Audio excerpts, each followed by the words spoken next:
Алдымен жаңа ғана осы бірер сағат бұрын ғана жекпе-жек аяқталған Ертуған Зейнуллиновке тоқталсақ. Енді моңғолиялық қарсыласпен кездесті, әлем чемпионатында жүлдегер атанған бұл моңғол боксшысын сіз танисыз ба, білесіз бе? Жалпы Ертуғанның жеңіске жетуіне мүмкіндігі болған бе еді? Иә, әрине, жекпе-жекті қарадым. Қарсыласы өте бұрыннан келе жатқан боксшылардың бірі, өте тәжірибелі Баатарсук Чинзорик деген моңғол боксшысы.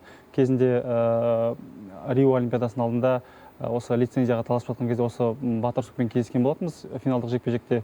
Одан кейін соңғы осы Белградта 2020 жылы өзім қатысқан соңғы әлем чемпионатында 1-4 кезеңде кездесіп жеңіске жеткен болатын. Өте жақсы боксшы, өте тәжірибелі.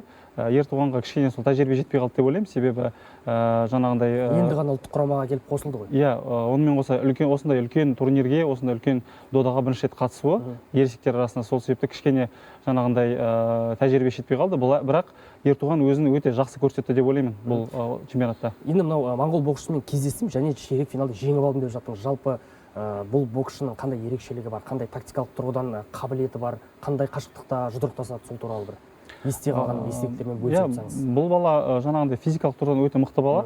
Жаңағындай бұны соққысы да өте ауыр боксшылардың бірі. Техника жағынан да осал емес деп ойлаймын. Жалпы бұл бала моңғол елінің бір үміткерлерінің бірі Олимпиада ойындарының медаліне.